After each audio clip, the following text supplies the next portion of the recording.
They say America forgets its heroes quietly, not with headlines, not with apologies, but with cold sidewalks and passing glances. On a rain-soaked Tuesday night in late October, that forgetting nearly cost a man his life. The crash happened at 11:47 p.m. A black luxury SUV ran a red light at full speed, slamming into a compact sedan at the intersection of Grant and 9th. Metal screamed, glass exploded. The SUV spun once, twice, then fled into the dark. Witnesses would later say the driver never even tapped the brakes. Inside the crushed sedan, a young man lay unconscious, bleeding heavily from the head. His phone had flown somewhere under the seat. The engine hissed. Smoke curled into the cold air. Cars slowed. Some stopped. No one got out. No one except the man sleeping under the bus stop 3 blocks away. His name was Elias Crow, 58 years old, Army veteran. Desert Storm, Purple Heart, discharged, with honors and a back injury that never healed. When the painkillers ran out,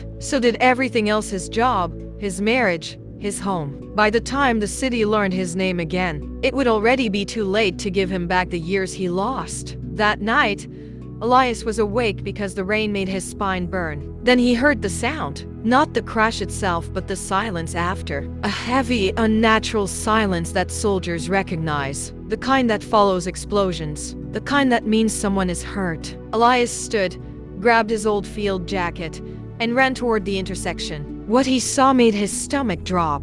The sedan was folded like paper. Blood ran in thin lines along the gutter. Inside, the young man's chest barely moved. Elias didn't hesitate. He broke the window with his elbow, ignoring the glass biting into his skin. He checked the man's pulse, weak but there. He remembered his training, remembered what medics had drilled into him decades ago. "Stay with me," Elias whispered, though the man couldn't hear him. Sirens were still minutes away. Elias pressed his jacket against the bleeding, held the man's head steady, and talked about anything. About the rain, about the army, about how he once promised himself he'd never let another man die alone. When the ambulance finally arrived, paramedics pulled Elias back like he was in the way. One of them sneered, "Sir, you can step aside now." "Sir," Elias watched as they loaded the victim into the ambulance. No one took his name. No one thanked him. A police officer glanced at his torn jacket and muttered, "Probably a vagrant," before waving him off. By morning, the story on the news wasn't about the man who saved a life. It was about the hit and run, and about the victim. Daniel Whitmore, age 27, junior policy advisor, son of Senator Harold Whitmore, one of the most powerful men in Washington. The SUV belonged to a shell company tied to the senator's donors. Security footage from nearby buildings mysteriously malfunctioned. Witness statements contradicted each other, and within 48 hours, the case stalled. Officially, there were no viable leads. Unofficially, everyone knew why. Daniel survived, but barely. He was placed in a medically induced coma. Doctors said whoever stabilized him at the scene had saved his life. But that detail never made the press conference. Elias, meanwhile, returned to his corner of the city. His elbow became infected. He used rainwater to clean it. He listened as people walked past, talking about justice, about corruption, about how people like that always get away with it.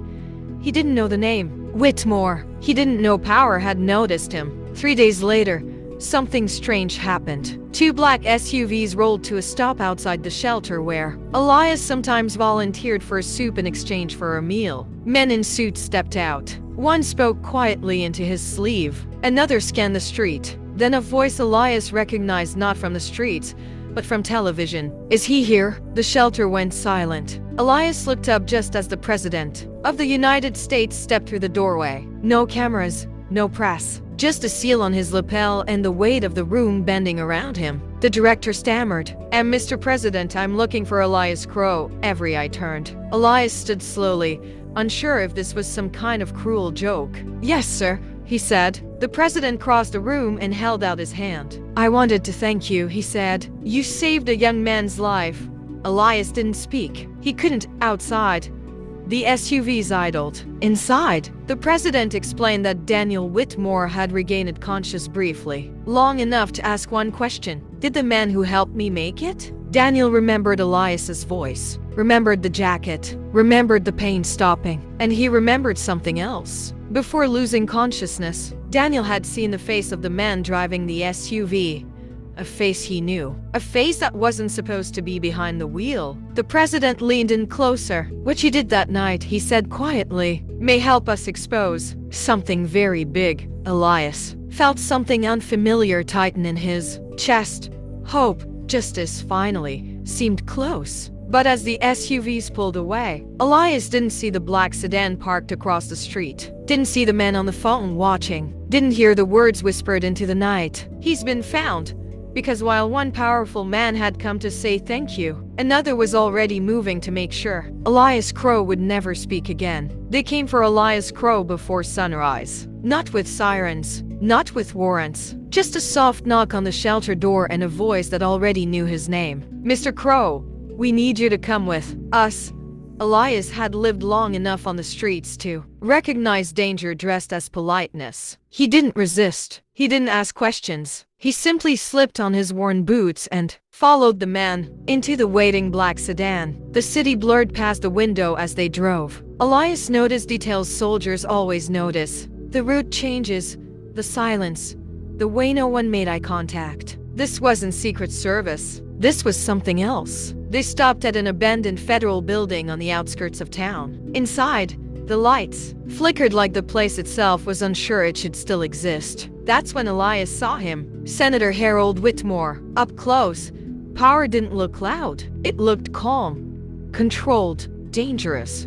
Whitmore smiled. "Mr. Crow, the hero of the hour." Elias stood straight. "You didn't bring me here to thank me." The smile faded. Whitmore circled him slowly. "You've lived a hard life. No family, no assets, no credibility. A man like you could say anything, and no one would believe it." Elias understood then. Daniel had talked, and Whitmore wasn't here to negotiate. "You saved my son," the senator continued, "and for that, I'm grateful. But gratitude has limits." He leaned in. "Daniel thinks he saw me driving that night. Trauma does strange things to memory." Elias felt the old anger rise. The kind that comes when bullies wear flags and titles. "He knew your face," Elias said. "That's not confusion." Whitmore's eyes hardened. "You're a problem." The door behind Elias opened. Two men stepped in. Elias braced himself. Then another voice cut through the room. "Stand down." Everyone froze. The president stepped inside. No cameras, no speeches, just authority. "Senator Whitmore," the president said calmly, "you're under investigation for obstruction of justice, conspiracy, and attempted intimidation of a federal witness." Whitmore laughed once, sharp and hollow. "You think this man matters?" The president looked at Elias. "He matters." Agents moved in. Whitmore shouted, threatened, promised consequences. None of it worked. Hours later, the story broke. Security footage recovered. Phone records exposed. A shell company unraveled. The hit and run wasn't an accident. It was panic. Whitmore had been drunk, afraid, untouchable, or so he thought. Daniel testified. So did Elias. America finally learned his name. Veteran. Hero. Witness. The shelter filled with donations. Offers came in. Jobs. Interviews. Elias refused most of them. Then came the letter. No return address. Just 2 words written in shaky ink. "They know." That night, Elias stood outside the small apartment arranged for him by the Vabel safe. Warm. Quiet. Too quiet. Across the street, a familiar black sedan idled. The engine stayed running. Elias felt it then, the truth no metal could erase. Power doesn't disappear. It waits. And somewhere, someone had decided Elias Crow was still unfinished business. As the sedan's headlights flicked on, Elias reached into his jacket and pulled out the only thing he'd kept from the army. His dog tags. Family forever.